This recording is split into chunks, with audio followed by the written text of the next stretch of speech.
so much, Maureen. We are so excited that we can meet with you all every month. I have had the privilege of one part of my job is finding speakers, and I get to be one of those. So I'm excited to talk to you all today about this topic. This one's kind of near and dear to my heart because I am a recovering sugarholic. I love sweets, so I've had to learn to moderate and really appreciate sugars.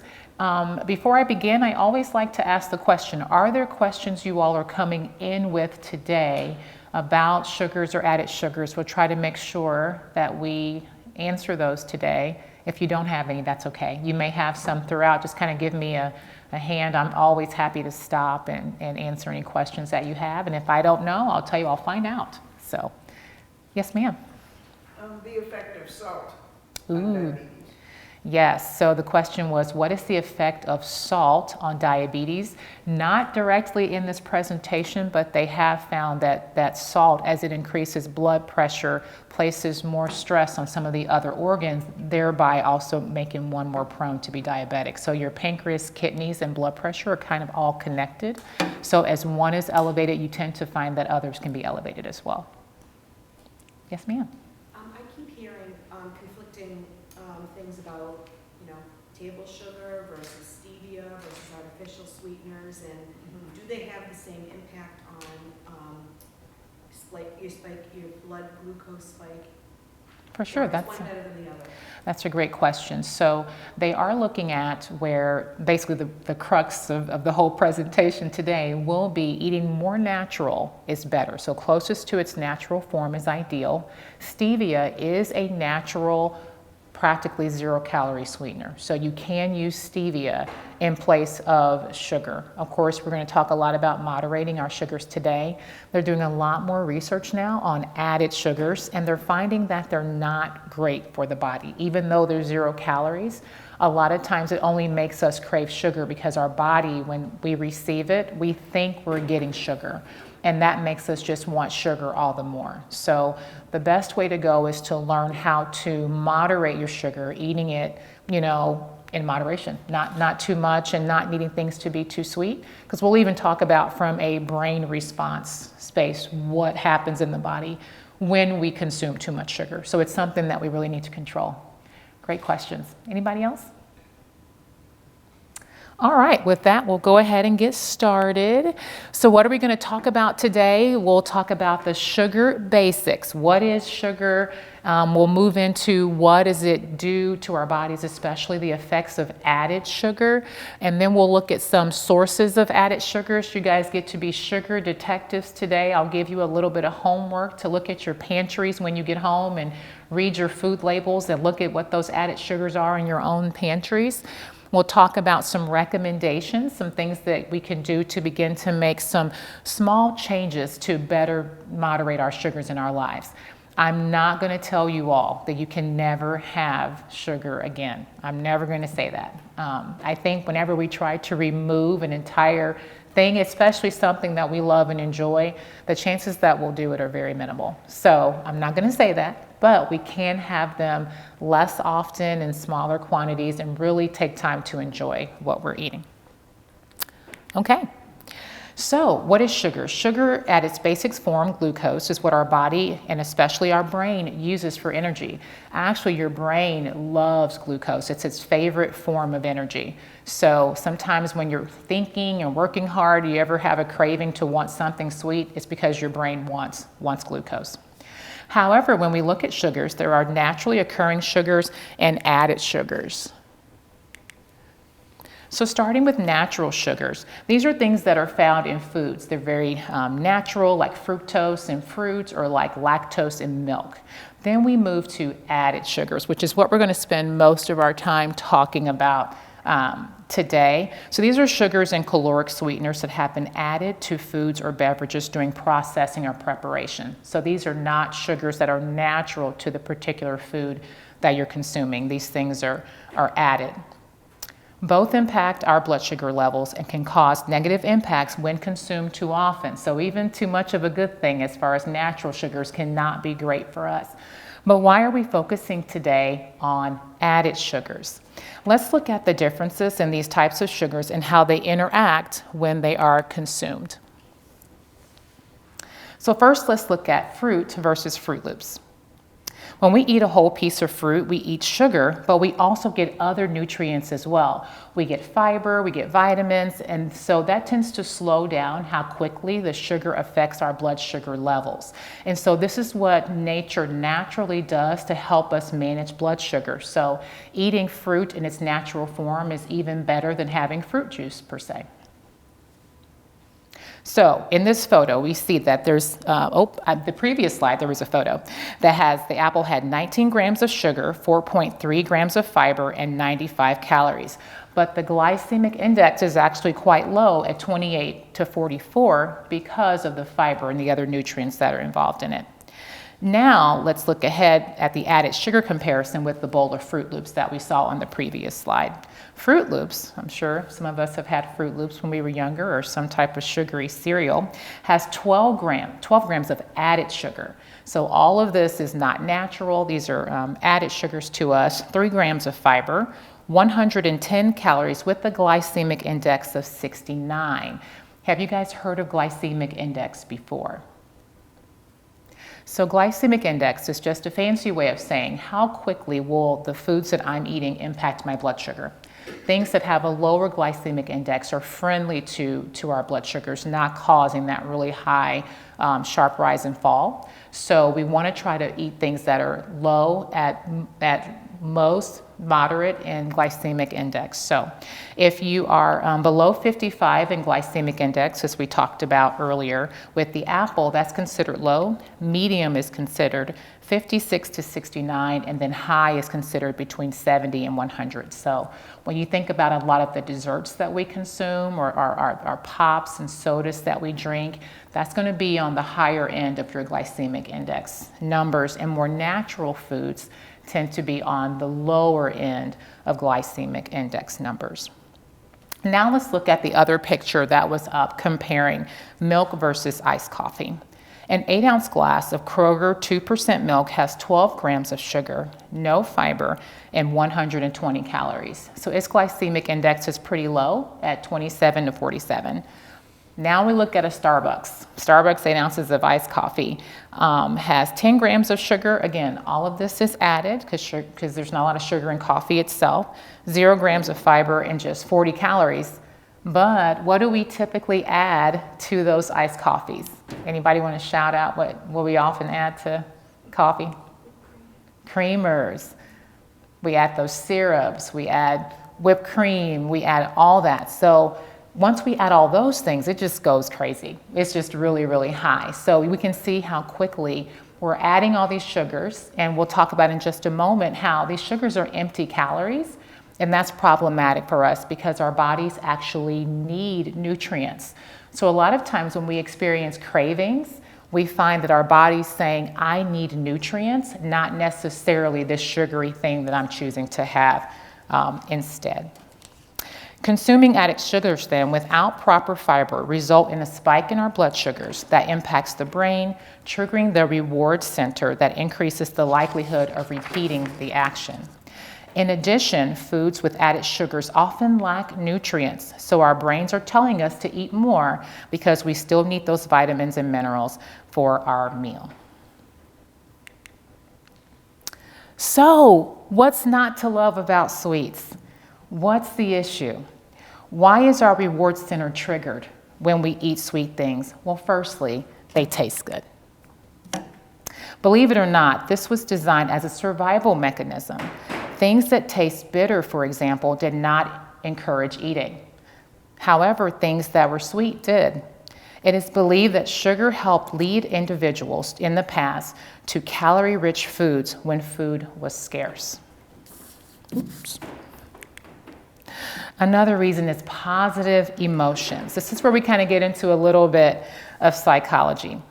Along with this disposition for sweet taste comes conditioning over time in relation to positive emotions. Not only do sweets taste good, but they are linked to these emotions. I want you guys to think about one of your favorite memories growing up with family. Everybody go back and think about it. And it could be recently. Was there food present? Yep. Were there sweet foods present? Was it a positive experience? So how our brains work is, it's designed to connect positive experiences with us doing something again, okay? So that reward center, that dopamine response says, this was wonderful, I'm gonna do this again. I want to do this again.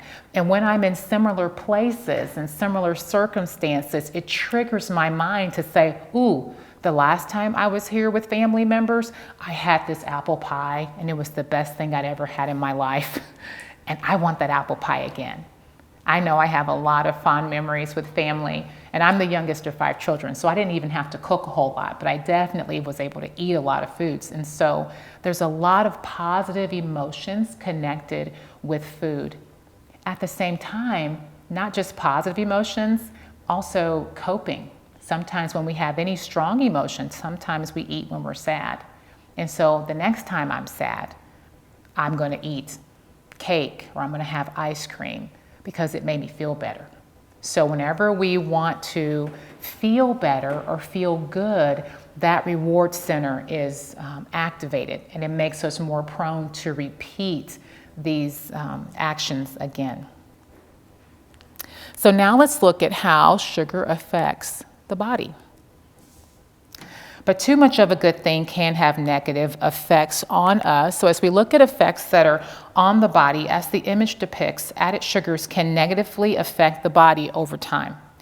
The word of the day when it comes to added sugars is inflammation. So if you guys don't remember anything else from this presentation today, when you associate and think about added sugars, think about inflammation. The body is not designed to consume large amounts of sugar. It causes the body to break down, and it causes it to become inflamed. And what we see up here, just a few of the impacts that consuming a lot of added sugar over time can have on our bodies. One of the primary effects, of course, is weight gain. The body stores excess calories as fat. And as we just mentioned, added sugars are empty calories, not giving the body what it needs, that increases our propensity to overeat. Other chronic diseases that are associated with added sugar intake include metabolic syndrome, hypertension, diabetes, and cardiovascular disease, just to name a few. Next, excess sugar consumption is also linked to various cancers and liver disease. I don't know if you all have ever worked with people with cancer, but they do encourage people to moderate how much sugar that they consume because it can be a food source for different types of cancers. Finally, and I found this very interesting, we see that excess sugar consumption can create wrinkles. I know, I was very surprised to see that. I know we talked about a lot of chronic disease and cancers, but it also can cause wrinkles as well. This happens because the sugar attaches itself to the collagen fibers and it causes them to sag, so thus wrinkles. Listen, natural aging, we're all going to get wrinkles, and I celebrate as I become less young getting wrinkles, you know, but I can help it along the way by controlling how much sugar that we eat. So now let's look at how sugar can affect the brain. Continuing with the inflammation theme, excess sugars damage blood vessels and can lead to brain atrophy. Cognitively, excess sugars impact our memory and attention. Sometimes we get that cog fog, we can't remember, get kind of fuzzy, our memories is affected. The reaction of the brain to excess sugars is similar to that of other addictions by activating that reward response system that we just talked about earlier. It signals the brain to associate this as a positive experience and wanting to do it again. When we have positive experiences, our brain tells us to do this more. This cycle of overeating and cravings and can negatively affect our moods, heighten our anxiety, and likelihood of depression. They've even done studies on this with a lot of added sugars. Very similar to addictions. I do a lot of drug-free safety program training, so we talk about that process of addiction, and that's the same cycle that we can experience there too. All right, let's look at added sugar in aging. My mother's 81 years old, and her doctor is wonderful. He just says as we become less young, and I just thought that was a very great way to talk about the aging process. With age, the body's metabolism often slows, making consuming calories with no nutritional value all the more likely to be stored as fat. That can lead to weight gain and a myriad of health conditions. A recent JAMA study found that those whose added sugar intake was 21% or more of their daily intake are more than twice as likely to succumb to heart disease. I know you guys are thinking about desserts and candies and pops a lot of times when we think about added sugar. But what about the person that consumes a lot of fast food every day? What about the person that may eat at home but eats a lot of processed food every day? There's added sugars in all those things. I think it's a lot easier for a lot of us to consume 21% or more than we think. It can be a lot easier. So now let's look at some of the top sources of added sugars. So for current intakes of those 60 and older with added sugars, they found that 54% of males and 58% of females limit this to 10% of their total energy. So that's not a lot. Not very many people. When it comes to saturated fat, 80% of males and 77% of females are those who exceeded, and then sodium, 94% of males and 72% of females. This came from the Dietary Guidelines of Americans, that they actually looked at those of us that are 60 and older and how much of us exceed the sugar, fat, and sodium recommendations for women and men. So I just thought this was a great statistic for us to realize this is a real problem for all of us, but especially, again, those 60 and older. All right, trivia for you guys. What is the top source of added sugar that we consume in our diets? What do you all think is the main source of this?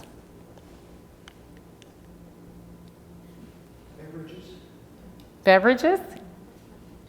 Everybody thinks that? Well, you guys would be right. So sugar-sweetened beverages is the leading contributor to added sugars in our diet. So I'm a health coach, so a lot of times when I'm helping people make healthier choices, I start there. If they're drinking their calories, as I like to say, I help them find better ways to do that, incorporating more water into their diets.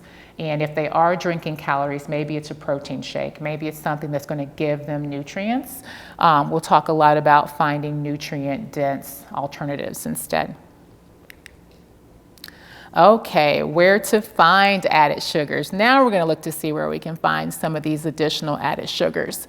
So some of the top sources, as you said, starting with the sugar-sweetened beverages at 24%, and then moving down to desserts and sweet snacks. I think that's where most of us think of from a food perspective that added sugar comes from. And then next is going to be your coffee and tea at 11%, your candy and sugars at 9%, breakfast cereals and bars. I don't know if anybody of you, anyone has those breakfast bars instead. Anybody tries those?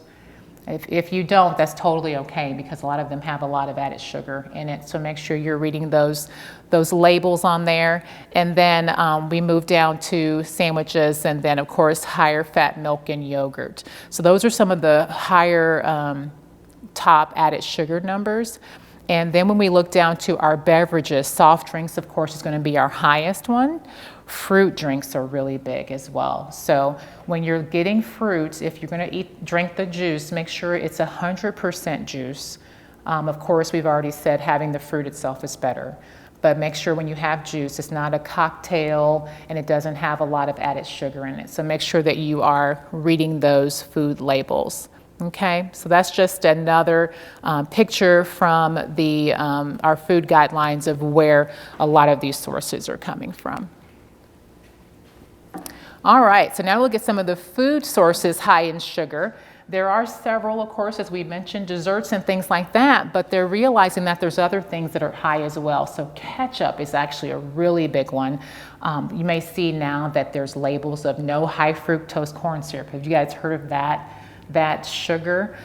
For a while, we didn't realize it was as bad as it was, but it is terrible. So now there's ketchup that has no high fructose corn syrup, which is an additive to ketchup. The label says the entire sugars will be 5 grams, but 4 of those are added sugars. And so now, thankfully, we'll talk about labels here in a second, but thankfully now they are required to tell you how much of the sugar that's in the food you're consuming is comprised of added sugars. So we'll kind of look at that a little bit here on the slide. All right. So what is your go-to high sugar food? Now that we've talked about some of these, you've seen some of these on the screen, what's your go-to high sugar food?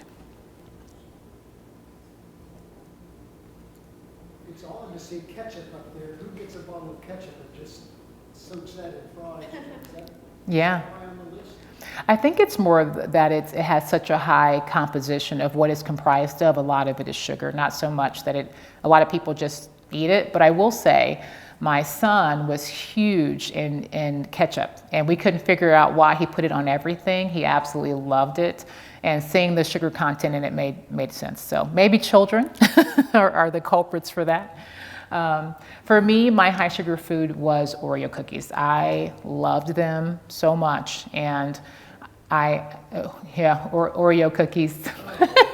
Oreo cookies, I could eat those, and you compound that with milk that has sugar in it too, and I was just getting a lot of added and natural sugars, and it was totally okay with me to eat them in absorbent amounts. So that's my confessions, Oreo cookies. Do I have any other brave souls that would share theirs? Janella, how about honey? Honey, yes, very good. So honey is a natural sweetener. However, it's one of those things that we can consume too much of, and because it is sweet.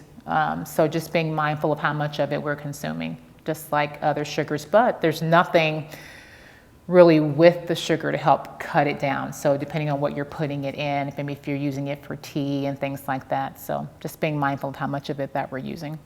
The Yeah. last time we were at Sam's, we bought, do you remember what kind of apples it were? Something crisp. Oh, Honeycrisp apples. Honeycrisp apples. They were Honeycrisp apples that were sliced, preserved in a container. Yes. And I wasn't sure how much sugar was, or what they preserved it with. Was it lemons? I'm sure that because it's in a plastic container and it's refrigerated, I think that helps as well. They don't usually add too much to that. So we would call apples that are in packaging minimally processed. And those are just things that they cut, sliced, or packaged, or like sliced carrots. They don't usually they shouldn't add things to that. And Honeycrisp apples are naturally sweet, so hopefully they didn't add any sugar to that. But that's They were really good. Oh, they are very good. Would be a good source. Sure, yes, it can. It's natural. So in that apple, there's fiber. So the fiber cuts down how quickly that sugar is going to impact your system. They talk about if you're really, I'm going to go to that's great. If you really want to be careful with sugars, there are even some fruits that are better for you to have instead of others. So if you're having an apple, for example, consider having a Granny Smith apple because it's kind of sour. So it has even less sugar than your Honeycrisp apple. Or if you try different types of berries, thinking of blueberries, raspberries, even blackberries, over some of your other fruits like pineapples and oranges that are sweeter.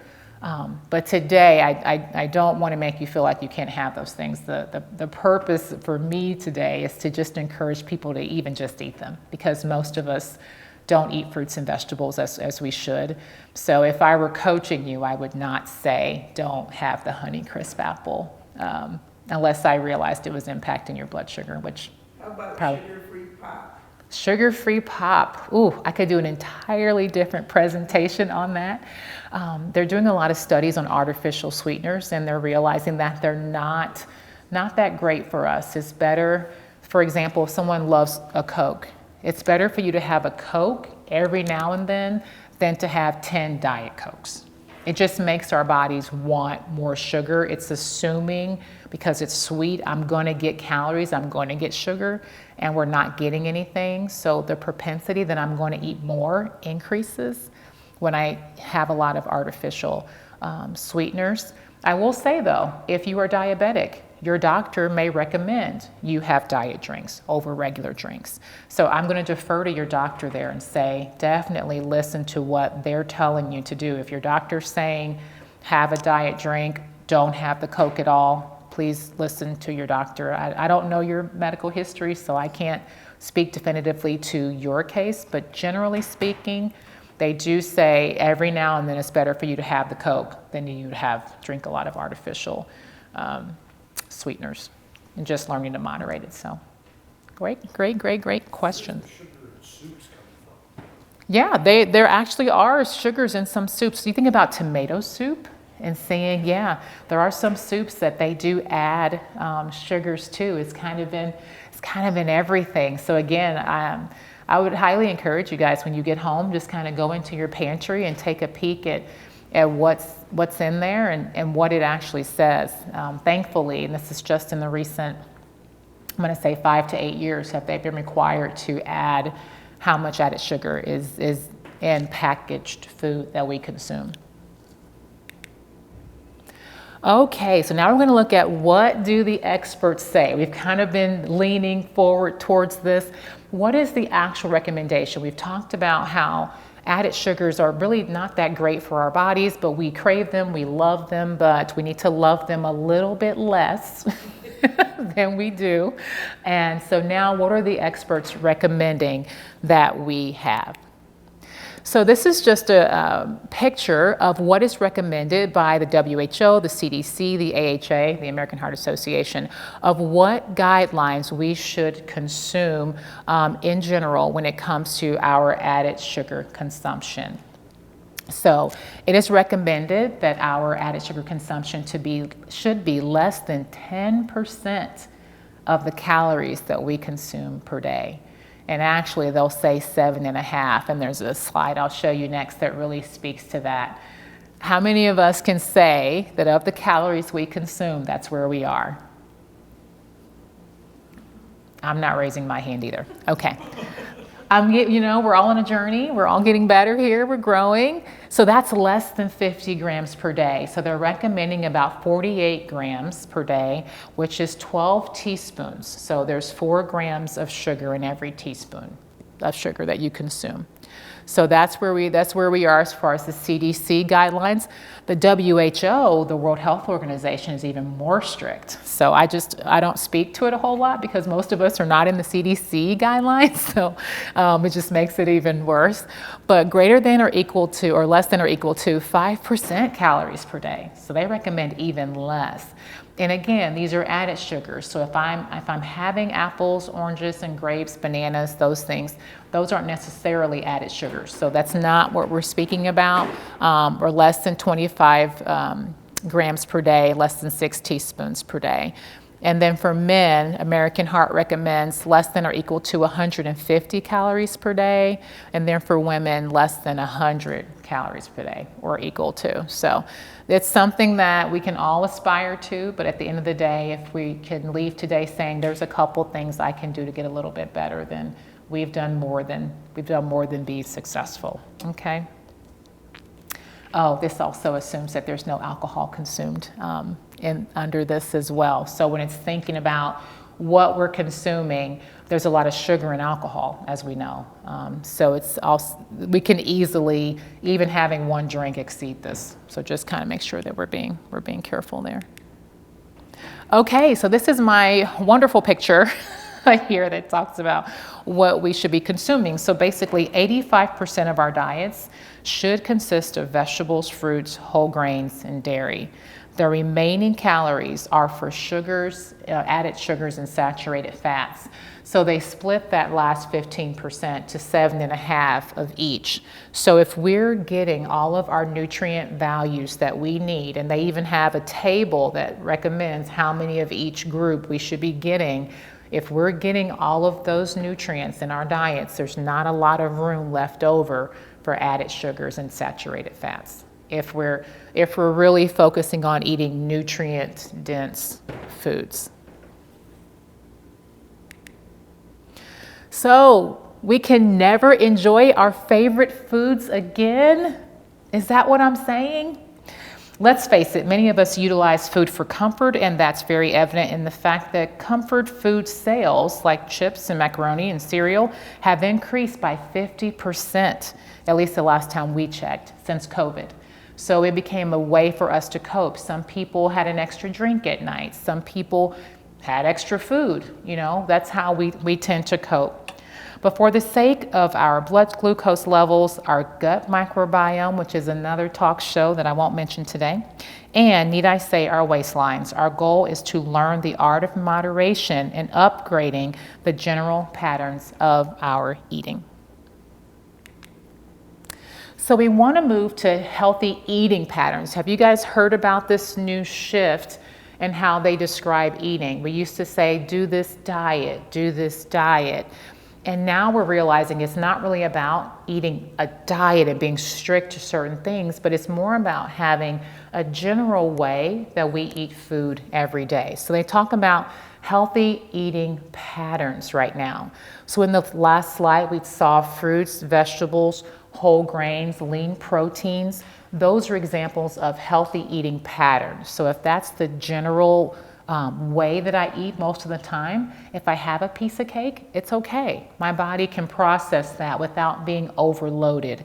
If we're always asking our bodies to process excess sugars, it just breaks it down. So we see those organs, think about our pancreas, our kidneys, our livers that have to eliminate and process those sugars.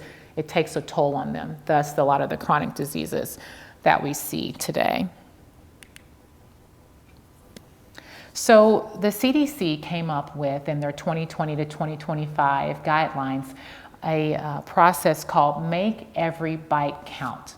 So the point is, whatever I'm eating, I want it to matter. I want it to be good for my body, so that when I'm having less healthy things, again, it's okay. So here's some of the patterns that it talks about. So follow healthy patterns of eating throughout your whole life. So wherever you are in that stage, try to eat as healthy as you can. I remember when I was a young mom, eating healthy was harder actually, because I was running around with children. I felt like I was grabbing a bite here, I was grabbing a bite there. So I wanted to find as healthy of a bite that I could get. Once we got into a system of consistency and I was preparing meals for the family, I could then make a little bit easier choices. So just kind of know what stage of life that you're in and make the healthiest choices that you can.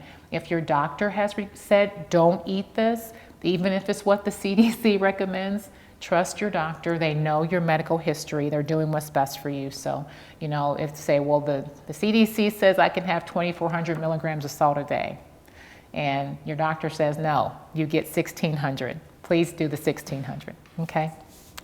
Make every bite count, as we said. It's never too late to start eating better. Sometimes we feel like, and I've heard people say this to me, I've eaten this stuff my whole life, Janella. That's it. There's no hope for me. Not at all. Today's the day that we can all start to make healthier choices, just a little bit at a time. We want to customize foods and beverages to our traditions, our budget, and our preferences. If you don't like artichokes, don't eat artichokes. It's okay. I love Brussels sprouts. No one else in my family loves Brussels sprouts, but I love them, you know, and it's good for me. They have great nutrients, but there's other foods that have those nutrients in them. So don't feel like if I don't like this one thing, I can never get those nutrients, okay? Focus on meeting food group needs with nutrient-dense foods and beverages. Stay within your calorie limit, okay? I don't know if any of us track or are more mindful of what we eat. I really enjoyed having an eating a coach. I think the best of us coaches, we think we're great, but we do well getting coached as well.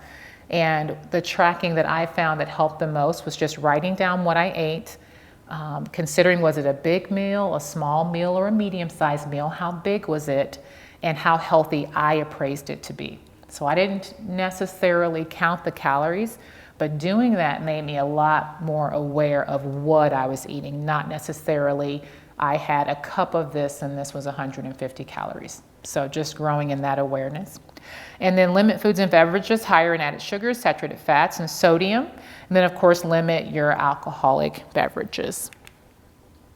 Oh, and also consider fat-free or low-fat dairy, lean sources of protein, and healthy oils. So this is the healthy dietary patterns that we want to begin to look for. There are a couple of eating patterns or diets you guys may have heard of, and the Mediterranean diet has been the top-ranked diet now for years. It's kind of been the way that they encourage people to eat. So half of your diet are carbohydrates, but they're good carbohydrates. So vegetables, fruits, legumes, and grains. 15 to 20% of your diet is protein. And then 35% of fat, guys. And then we'll look at the DASH diet. That's 27% fat, 55% carbohydrates, and 18% protein. We're not talking about fat today, but I will give a little shameless plug. Not all fat is bad. They're realizing that there are some good fats that we need, and our brains also need fat as well. So they're not all bad. All right, some special considerations for older adults is consuming enough protein is important to prevent the loss of lean muscle. And so this is what the Dietary Guidelines for Americans recommends. And so the ability to absorb B12 can decrease as we become less young, and some medications can impact that absorption as well. So you may want to talk with your doctor to see if any of the medications that you're on can impact B12 absorption. So even if you're consuming lots of proteins, if you have medications that would block that, you just want to be aware of that. And then of course, make sure you're drinking plenty of water and other nutrient-dense beverages like 100% fruit or vegetable juice, low-fat milk. This will help you all stay hydrated. I worked in fitness, and I worked at the YMCA at Otterbein, that's right down on 741 in Lebanon. And I would have to tell everybody before they left, go get some water. Go get some water. Oh, I don't want to drink any water. I don't like. Please, for me, drink some water. Have some water. This is really good to stay hydrated. And then the effects of alcohol may be experienced more quickly. So older adults can choose not to drink or drink in moderation. And this number that it says 2 drinks or less a day for men and 1 drink or less per day for women, that's the guideline for all of us, regardless of what our age is. That's what the CDC recommends for everybody, not to drink at all or to drink in moderation. So now let's look at changing how we eat. Now we can look at getting some ideas of what we can do to make those small moderations. And I'm going to ask you guys to come up with some stuff too. So let's moderate our sugar. It starts with 2 things. It starts with knowing what we're eating. We've talked a lot already about labels, and we're going to dig into that here in just a little bit. And then it's about making small adjustments. We don't have to go to our pantries when I'm done talking here, grab everything and throw it all out. I'm not going to tell you to do that. But you can make some small adjustments that can make things a little bit healthier and better for you and more satisfying. Okay, so you want to stay in the know. We talked about keeping track of what you eat. That can be just mentally being mindful of what you're eating. You may want to write things down, whatever works for you. There's not one certain way that you can keep track of what you eat.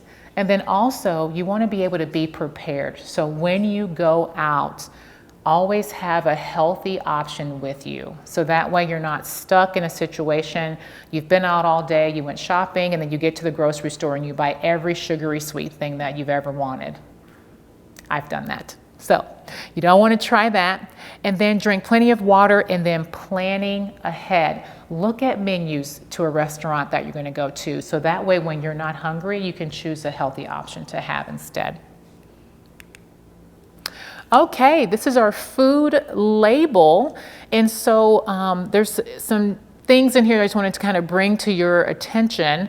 You don't have to squint. I know some of this is small, but the first thing we want to look at on the food label are the ingredients. Okay, what is this item comprised of? Remember, we're trying to get back to the more natural sources of food. So the less ingredients, the better. Okay, and can I pronounce all of the ingredients that's on this label? Do I know what they are? Are they scientific things that I'm sounding out, with syllables? If that's the case, it's probably, not very good for us if it's fake. And the first ingredients to a particular things are what's the highest quantity of.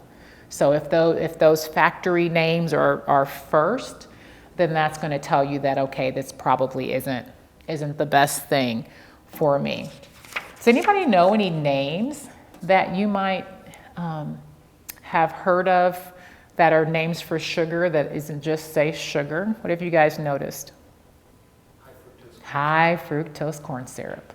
That was a big one. We thought that was fine because it sounded like syrup, corn syrup. It sounded great, right? Natural? No, not very good for us. Anything else?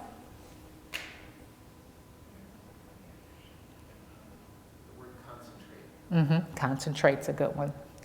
Any of those syrups, anytime they have rice syrup, there's one that I used to put in I used to make my own protein bars, and there was a syrup I used to use, and then I realized that's not good. It was high concentration of sugar.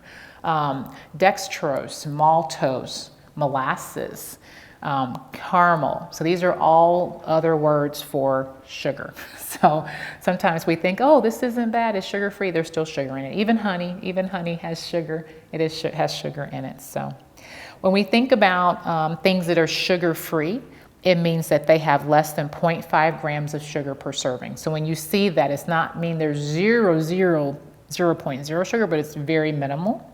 When it's reduced sugar, it's at least 25% less sugar than the regular version. And then no sugar added or without added sugars. This means that they have not, in processing, added any sugars. And this is kind of what you want to look for, is that I'm getting the natural item. They've not manipulated it by adding more sugars. Some people even say that the manufacturing companies know what sugar does to us. And when they add sugars, this means that we may more likely buy their product. I want to think well of the manufacturers and not that they're out to get us. But it is a known fact that things that are sweet, we want them. We are more prone to try those, okay?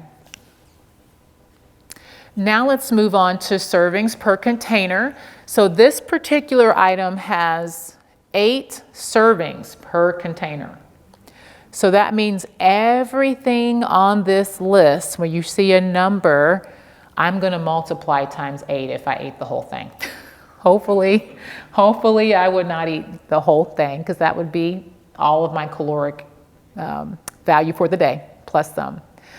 But then we want to look at the serving size. So if I were going to have 1 serving of this, I don't know if you guys are able to see that. I'm close, but it's 2/3 cup is 1 serving.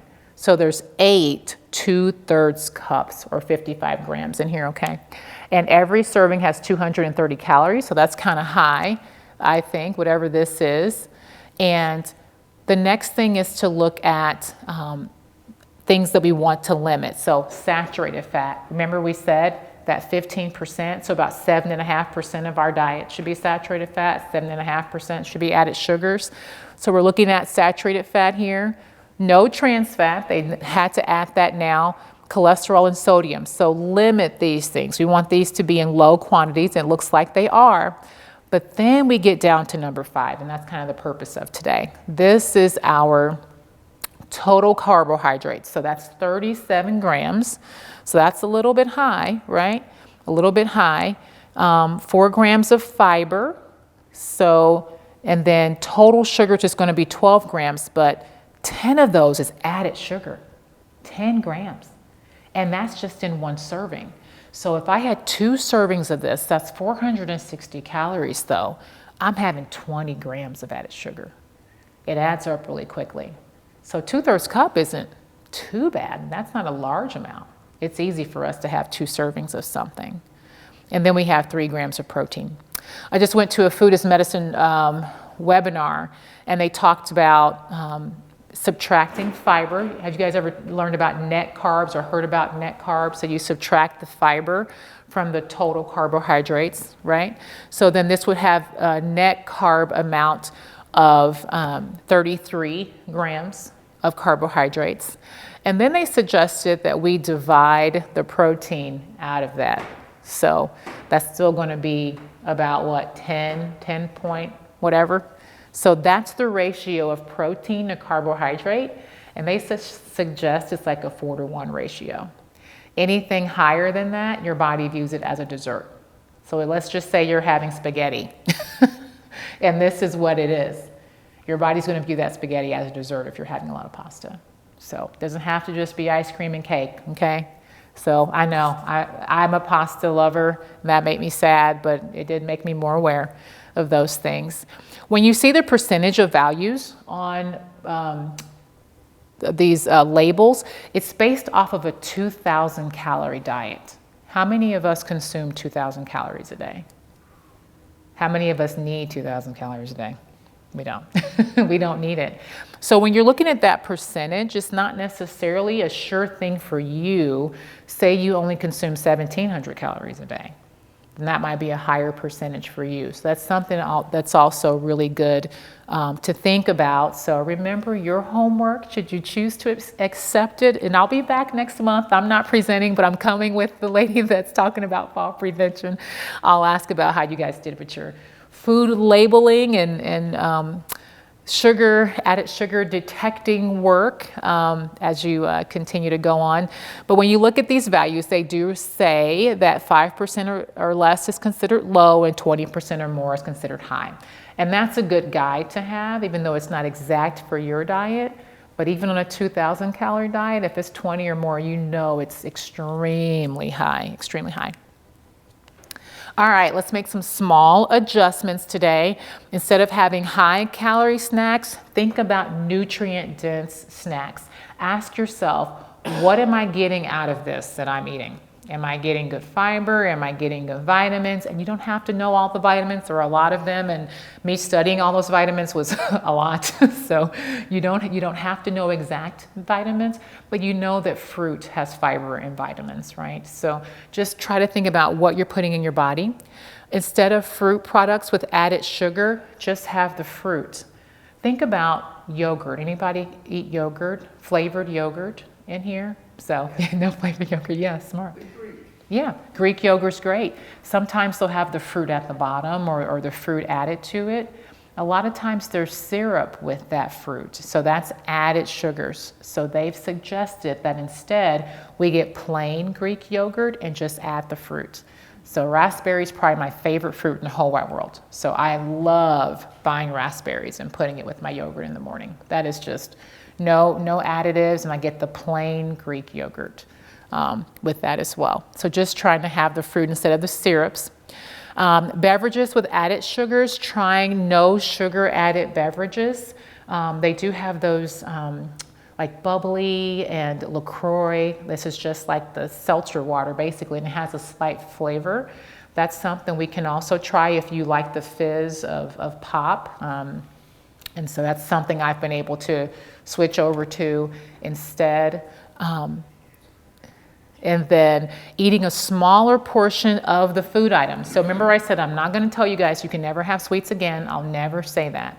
But instead of getting a slice this big of the pie, maybe get a slice that big of the pie. Maybe you just have less. So having a smaller portion size might be something to try. Eating the food less often. A friend of mine said if we only ate badly, during the holidays, it would probably be okay. But we know that's not the case. We eat foods that we want all the time, right? So eating the food less often. And when you eat it, really take time to enjoy it, okay? And then looking at ways that you can change your environment. So there's an author by the name of James Clear. He has a book called Atomic Habits that I thoroughly enjoy. But one of the things that he says is when you're trying to stop a habit, you make it hard. You make it hard for you to continue to do it. So if I love chocolate, right? Me having chocolate on my counter is probably not the best idea for me to do. But if I put the chocolates in my pantry in the very back, or in my case, I just had to stop buying the chocolate. I just had to stop buying the Oreos. I could not get to them. Then that helped me to stop the habit. And now I go in the store and I don't even want Oreos. Like they don't give me any nutrients. This is empty when I think about food in a different way, right? So how can we change our environment? On the other side, he talks about, James Clear says, make it easy when I want to add things in my habits. So if I say, ooh, I want to stop eating Oreos, but I really do want to start eating more fruit. So instead of not buying fruit or having fruit somewhere in an obscure drawer in my fridge, I'm going to put it out on the counter. And I'm going to put it right in my path where I walk every day when I come home hungry. So then I will want to choose that and not those other things instead.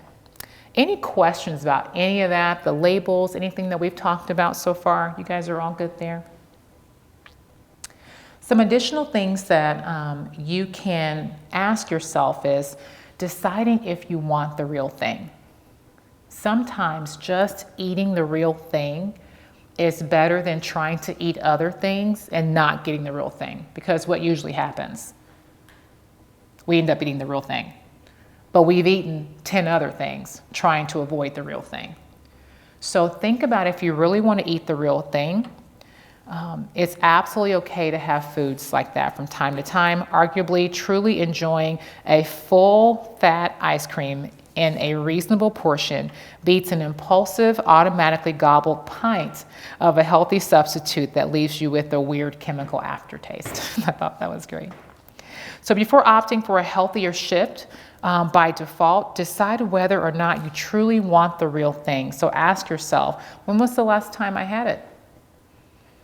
Are you really hungry, or are you feeling, or am I reacting to a feeling? Do you think you can eat it slowly and stop when you're about 80% full? Will you be able to feel happy and satisfied after eating it, or are you more likely to feel guilty and regretful? If you decide you want to eat it, then go ahead and enjoy it. If you decide the real thing isn't worth it, or that you really don't want to eat it as badly, then go for a swap and eat something a little bit healthier. And always remember, not eating is not a good option. When we don't eat, we put ourselves in a position to make bad food decisions. So here's a little bit of swaps that you can look at. Instead of having frosted shredded wheat, something more nutrient dense, going to be plain. It doesn't have that extra sugar on it. We talked about full fat yogurt with added sugars, plain low fat yogurt with fruit, regular canned black beans, low sodium. So we talked about sodium a little bit earlier. Maybe instead of having butter, trying vegetable oil instead. And then instead of soda, sparkling water. So what about you guys as we get ready to end today? What food swaps have you made, or can you make as you think about your own diet today to be a little bit healthier along your journey?